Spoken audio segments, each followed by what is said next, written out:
It really fascinates me how many problems we have in common as parents, because sometimes we feel so alone, but really we share a lot of problems, like the one I want to talk about today, which is how to get our kids to listen.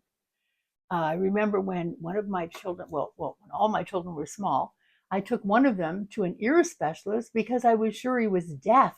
Because he wouldn't, when I call him, he didn't come, didn't, I always had to call him one or two or four times. Anyway, yeah, it's a problem that we all have. Hi, I'm Wynn, and I'm so glad you're here. If you have a problem with your kids listening, like one mother said, I wish they'd listen to me the first time, then you're in the right place. And I'm glad you're here. For years I worked in public health as a nurse. And, nursing has been an amazing career for me. That's how I started teaching parents about parenting. And one day I got a note from a mother, and this is what she said. It's me again, she said. She starts, my kids tune me out. This is me.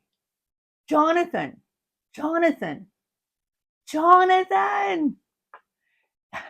And no response. Still, he's not looking at me. He's very engrossed in his play, and sometimes I feel like I'm not getting through. What do I do? Well, sometimes it's a good idea to ask the child why they don't listen. So I decided I'm going to go do a home visit, and I'm going to ask the child. It was an 11-year-old boy.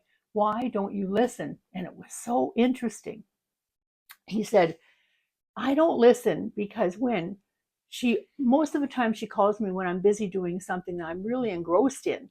And usually she's in a hurry, and I can tell by her voice that she's going to ask me for something. She's going to ask me to do something, and I'm going to have to do it right away. I'm not going to have a choice, because if I don't do it right away, she's going to get really upset. And then she'll blame me for her upset, and then the argument begins. A great teacher, I thought. He taught me a lot. He really taught me a lot. So one of the things he said was, she's always in a rush. So what can we do? What can we do that would make it better? We have to change, because, if we keep doing what we're doing and getting poor results because our kids aren't listening, I think they call that, and we're expecting them to listen, even though we keep doing the same thing. I think they call it insanity, right? So we have to change. So I want to go through some of the things that I have found really work. And may I say, they work not just for kids, they work with adults as well. Let's use the example of, you have gone to get groceries, and now you're home and you want help emptying the groceries out of the car, and you need help taking them into the house. So what do? What I recommend doing is, first of all, pay attention to how you're feeling. Are you feeling rushed? Often being rushed is why we're not effective. Are you feeling, are you not feeling calm? If that's the case, take just a few minutes to deep breathe, to calm yourself down, to settle yourself down, because this request requires time. And if you just allow the time, like,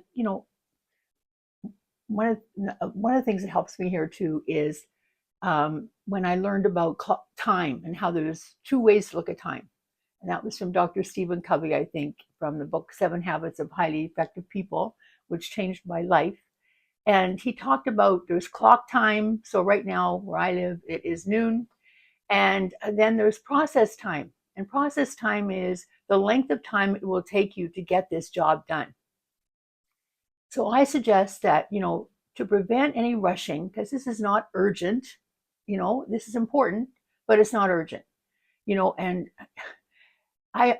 in my career as a nurse, I did all kinds of nursing. I've had an incredible career, and part of it was spent in an emergency room. And if you've ever worked in an emergency room where, you're working with a nurse who thinks that everything that's urgent is important and everything that's important is urgent, believe me, it is your ship from hell. No, most things that are important are not urgent, and most things that are urgent are not important. So, but this is important. So let's take our time, and you'll save time in the long run, believe me. So, so I recommend first, calm yourself down, and then decrease the distance between you and the child you want to speak to. Don't yell from one level to the other. In fact, don't yell at all, because that gives the child a warning that you're stressed. And believe me, stress is contagious. If you're stressed, your child is going to be stressed. So decrease the distance between you and your child. And when you get to your child, you can even put your arm around your child and briefly show some interest in what your child is doing, because that increases our makes our communication more effective. And then calmly make your request and look at how your child responds.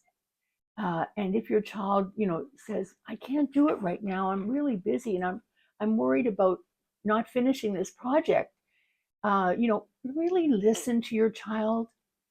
It's so worth it. Connecting in this way is so worth it. It really helps our children to be more cooperative, to make what is important to us important to them. So really listen. And, sometimes just by listening, the child, when they're heard, they become more cooperative, because when they're talking, they're solving their own problem. Or sometimes we need to offer some help and say, well, is there anything I can do to help you finish so that you could come and help me? And you can say things which are true. There's some frozen things in the groceries that I bought, and I'm kind of worried about them melting. So is there anything I can do to help? And then your child will be more cooperative. And sometimes they say, it's often happened for me where my child would say, "Oh yeah, that's true. We don't want that to melt. Okay, mom, I'm going to come. Just help me put these two things away." Sometimes, because you've shown some understanding for your child, how they're feeling about what they've been doing, and how they're feeling about the interruption to what they're doing, they feel cared about and that you're interested in them. And then they're able to say, "Oh, I hear you, mom. It's we don't want those things to melt." That's how we get kids cooperation. Then you can do it together as a team. And it's another time to connect. I, we have very, very busy lives, all of us. And it's always looking for those opportunities to connect. So this is more about being together, creating a relationship, a cooperative relationship, being a team. It's more about that than even getting the groceries in the house. You're role modeling how to communicate with your child. And never forget that role modeling is the best teacher. Children don't always do what you tell them to do, but they will do what you do. Until next time.